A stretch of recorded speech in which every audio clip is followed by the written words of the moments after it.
Hello everyone and welcome back to my channel. This week we finally felt like autumn has begun, and so we dug into some cozy cooking. It was also another busy week at work, so I made the most of the time I had to prepare dishes that could stretch for more than one meal. I'm also bringing back a recipe from one of my earliest videos.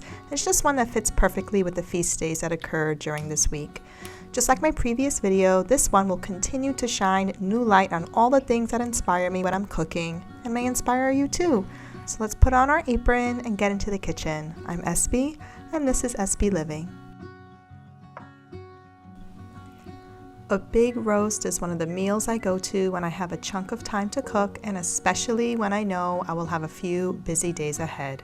I bought this lamb roast without the bone and prepared it the same way I would do for Easter, which is when we roast an entire bone-in leg of lamb. The base flavor here is garlic, and as you can tell, I'm not being shy with it at all.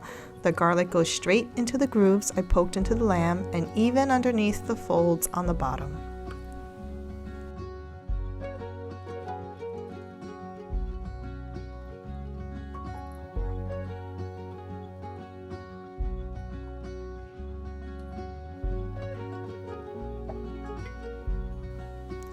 I smooth a generous amount of olive oil over it and then season it with herbes de Provence, which is a mixture of all the right kinds of herbs for lamb, such as fennel, thyme, tarragon, lavender, marjoram, and rosemary.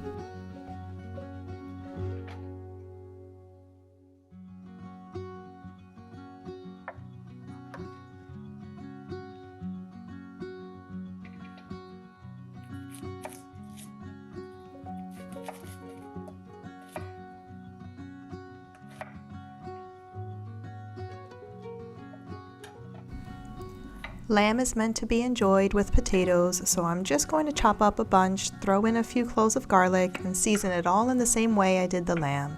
Once everyone is happy in the dish, I cover it with foil so the lamb doesn't dry out, and it goes into the oven.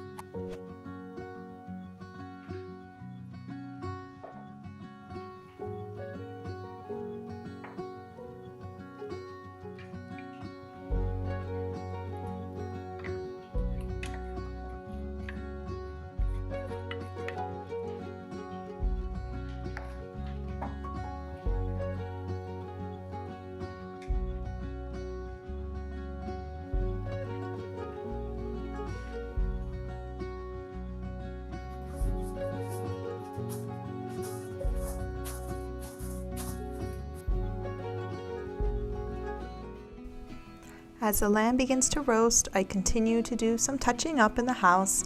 I don't usually change decor across the seasons outside of some fresh flowers and hanging herbs.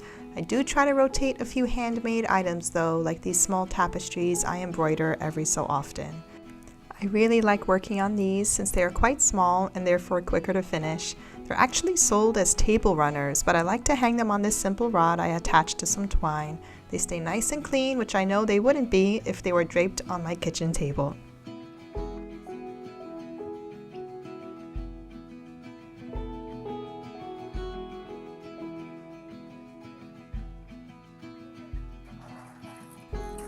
To go along with the lamb, I'm cooking up some egg noodles with peas and onions. Whenever you roast lamb, the fat and juices make a perfect sauce full of flavor to toss the egg noodles in. Usually I would just boil them up on their own and add a little oil and butter, but this time I'm combining it with a staple side, some peas and onions. This is comfort food right here, and it takes me back to my mother's dinner table. My own kids love it, and it goes really well with the noodles and the lamb.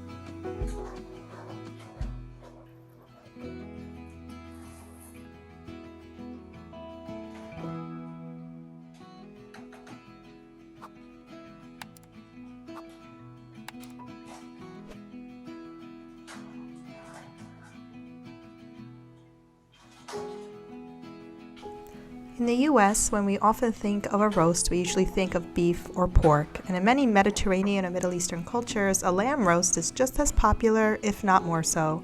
In my usual way, I had been reflecting on the feast days that marked this particular week.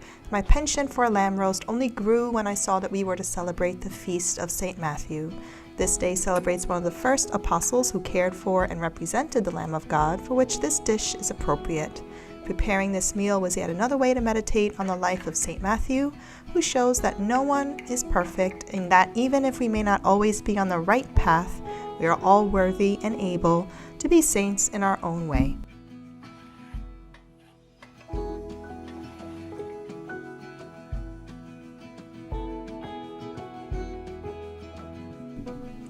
One veg isn't enough for me, so I added a fresh salad with some feta and grapes.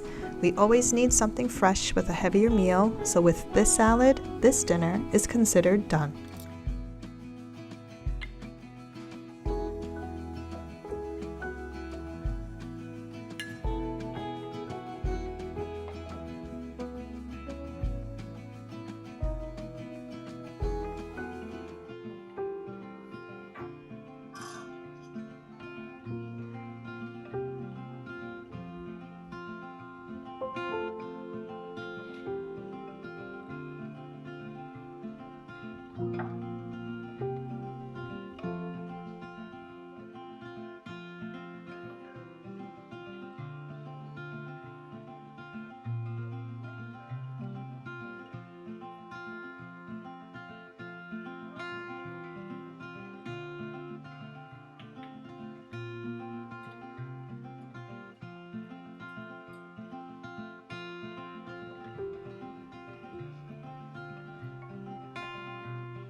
The garden has been winding down lately with only a few fresh greens left.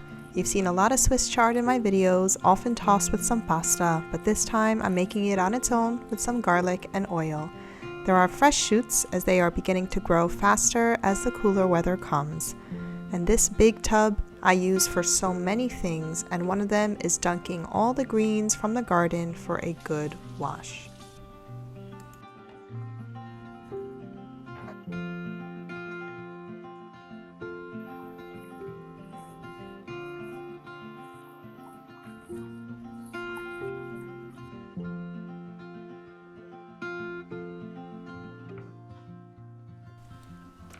I have some chicken breasts that I'm seasoning so I can bake them alongside some onions, peppers, and grapes.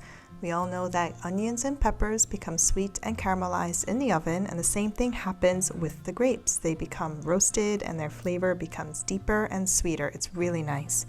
I'm seasoning the chicken with za'atar, which is a ground sumac mixed with sesame seeds.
While all that is in the oven, I'm smashing up some garlic for the Swiss chard. I like to put the garlic right in the oil as the oil is warming up on low to prevent burning and to give it more time for the garlic to infuse the oil. Then it's just popping the greens in batches. Just like spinach, they will wilt down very quickly and their color will become even richer.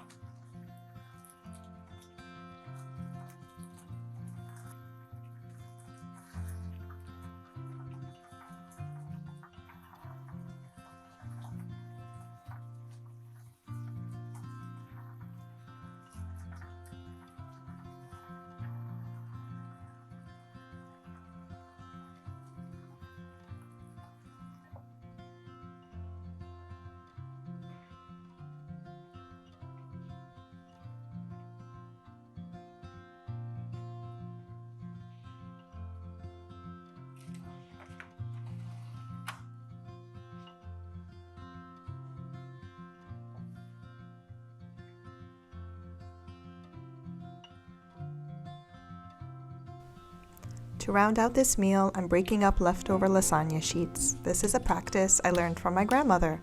Pasta does not have to look perfect, and you use what you have. Leftover pasta scraps or broken up pasta are often called Maltagilati or badly cut pasta. Either way, it's food you can eat, so here we are. I cook them up and make sure I use lots of olive oil to toss them in, as they tend to stick together. Then it's salt, pepper, cheese, and parsley on top.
These broccoli impanate come from a previous video, but one that I often make whenever there are ember days.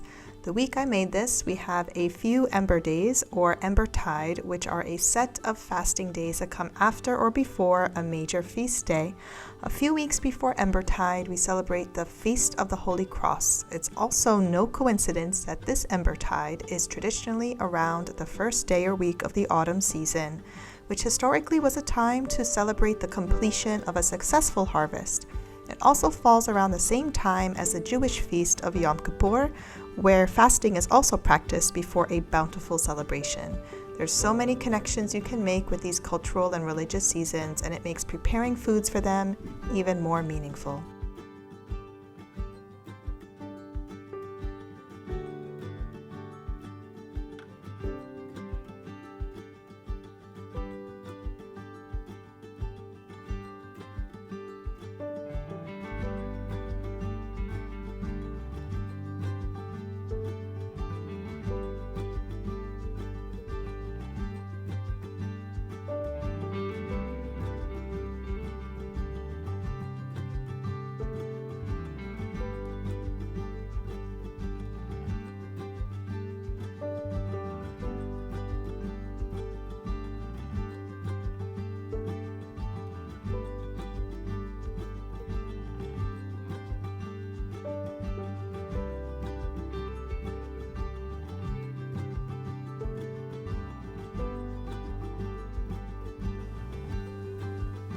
These broccoli empanadas sound a lot like the Spanish empanada, but they are very Sicilian in nature.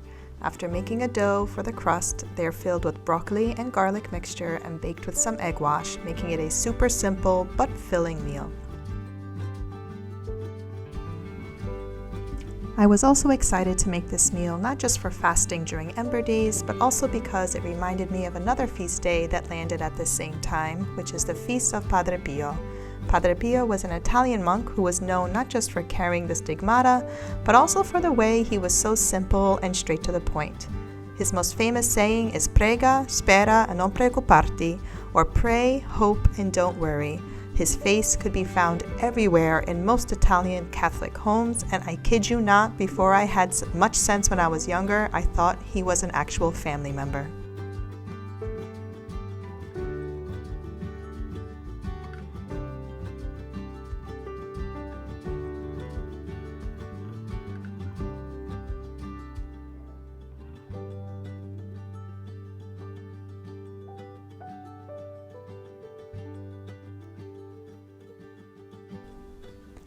So making a meal like this reminds me that even when you have nothing much to offer, you can still give something meaningful and satisfying to others. To adopt some of what the advice from Padre Pio was, worry is useless and one only needs to give without expectation and to pray without ceasing and without vanity, and know that there is nothing you can't survive without a little bit of faith, not just in God, but also in yourself.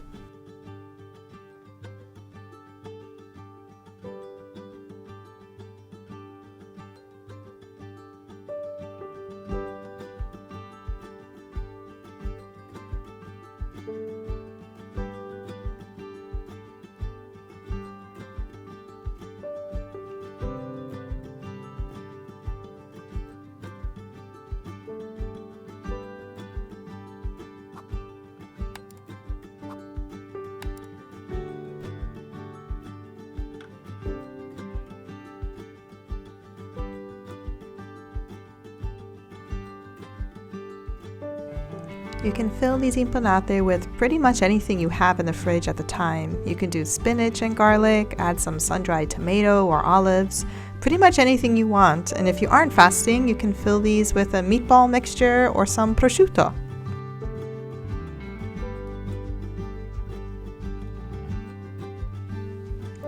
The difference between these impanate and a calzone that you may find in a pizzeria is the cheese. You won't see any melty cheese in an impanate, but you will often see it enjoyed with a variety of hard cheeses on the side.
Click the video on the screen or the playlist underneath it for more content like this one, and even better, subscribe, like, and hit the bell.